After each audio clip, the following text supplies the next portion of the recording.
Handicapper Steve here, handicapping the racing from Epsom Downs here on Friday. It is the 2nd of June 2023. It's Oaks Day from Epsom, and I'm going to look at the Oaks in the Coronation Cup. But before I get on to that, remember to please follow me on Twitter at Horse Racing Kit 5 for more selections for race courses around the world. And join me tomorrow for my Derby preview. It's going to be an excellent Derby, so I hope you check that out. The preview should be up a little later today, tonight, so check that out. But we'll be looking at the Coronation Cup and the Oaks today. Let's get to it. The third and fourth race, 310 and 430. The 310, the co-featured third race.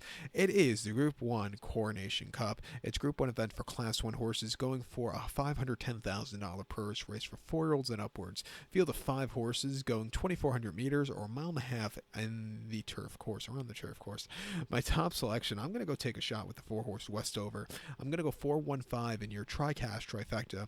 415 TriCash trifecta, top selection of 4-horse Westover, 4-year-old colt by Frankel, John Mount, Ralph Beckett trains, Rob Hornby gets the mount. The horse's most recent outing came in the Shahima Classic at Maidan, a mile and a half on the 25th of March. He got an improvement from the race before, which was the Arc. He finished second by 3.5 lengths. Nobody was catching the great Japanese Equinox that day who put on a show, but this horse, he settled well. He had a decent turn of foot. He was second best of the rest.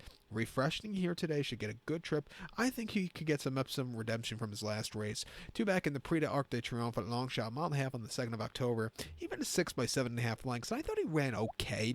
He didn't run great because he didn't win, but he just kind of stalked. He had a little bit of a turn of foot. He got beat by better horses on the day.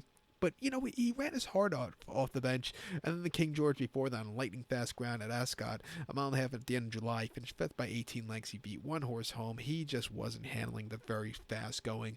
Prior to that, in the Irish Derby over the mile and a half, he won by 7. And that day he put on a show. Maybe the Derby took something out of him with the Ascot race after that. But he really won it quite nicely on the front end. And then last year's Derby here at Epsom over the mile and a half, he finished 3rd by 2.5 lengths that day.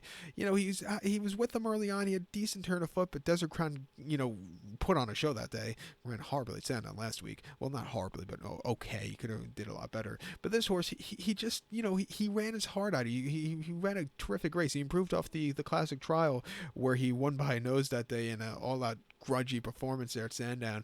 But coming here today wouldn't surprise me. I'll use his horse on the ticket. I think the 1-horse Hurricane Lane could get the job done. Was your St. Ledger winner in 2021. Finally found the winner's enclosure last time out of the Jockey Club Stakes in Newmarket on Guineas weekend, winning by half a dozen. That was a very good run there. But the races between the St. Ledger and the Jockey Club Stakes were just head scratchers. He ran okay 3rd in the Arc as the favorite, and then last season horrible in the Hardwick, horrible in the Grand Prix de Saint Cloud, and then horrible at Newbury earlier this season, but then really found his hidden form last time out in the Jockey Club. We'll give him a shot here today at 3-1, but he is also a horse that throws in clunkers. I'll use him on the quad pot, but I think Westover is your likeliest winner. But to recap my selection for the 310, the third race from Epsom, it is the Group 1 Coronation Cup. Gonna take the 4-horse Westover. Give kudos to the 1-horse Hurricane Lane. 415 TriCash trifecta. 4-1 your multi-race. The 5th race at the 430. It's the Group 1 Betfred Oaks. It's a Group 1 event for Class 1 horses going for a $630,000 purse race for 3-year-olds fillies here. Field of 11 horses going 2,400 meters or a mile and a half over the turf course. My top selection, I'm going to go with the 11-horse Soul Sister. I'm going to go 1194 in your TriCash trifecta. 1194 TriCash trifecta. Top selection, 11-horse Soul Sister. 3-year-old filly by Frankel. Jonathan Gazin trains. Frankie Dettori gets the mount in his farewell tour. Do I think he's going to retire at the end of the year? No, I don't. I think he's going to go. If he keeps going on, he's probably going to go on another season, I think. But he's actually going to be riding here in New York at Belmont next week. It's going to be quite cool to see him ride. But most recently, they ran Soul Sister at York on the 17th of May, a mile and a quarter in the Group 3 Musadora Stakes. And the horse had redemption from the race before, where the horse did not run an inch. She won by 4 lengths that day in the Musadora, where she stuck. She got the turn of foot, and she kept going. A very good race. If you go off of speed figures, she ran just as good as Save the Last Dance did at Chester. It wasn't as massive a margin, but it was still a very good race and a fast time. That fast time could definitely win against these horses today. She's gonna have to overcome a wide post draw, but I think Frankie is in a good spot to get another Oaks winner with this one. Two back in the Group 3 Due by Duty Free Sticks in Newbury, 7 furlongs, 22nd of April. The horse ran a clunker. She finished 12th by 22 lengths, and she had nothing. Very soft ground maybe got to her. She was on the drive, just not excelling. She walked under the line. It wasn't a recipe for success there, but on debut on Racing Post for Charity Trophy weekend at Doncaster last October, 1 mile in a Maine's Fillies race, she won by a head on very demanding ground. She had to be used a lot that day, but she got the job done. A good, determined performance. Coming here, 2 races ran well. The 1 race in Newbury she just wasn't handling, but I think she gets better with the distance. Coming here today, 2-1, I think she's loaded. You can't throw out the 9-horse Save the Last Dance. She was one of the most impressive victors of the season so far in the UK. Ryan Moore's on this one for Coolmore and Ian O'Brien. Most recently at Chester, a mile 3/8 on that listed stake, she won by 22, and she kept going. She basically won in a trot. A very good race for her that day.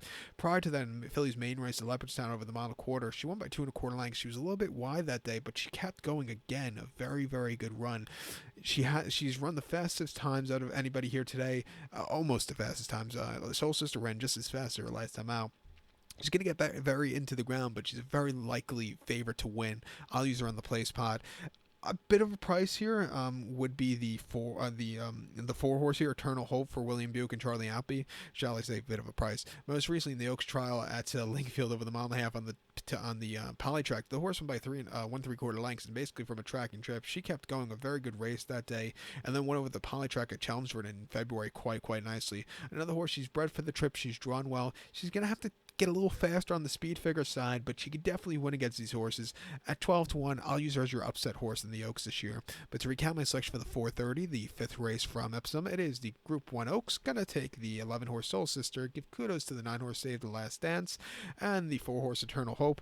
11-9-4, Tri-Cash Trifecta. Use them all in that quad pod. So good luck to all, and please follow me on Twitter at HorseRacingKid5. Good luck, everybody.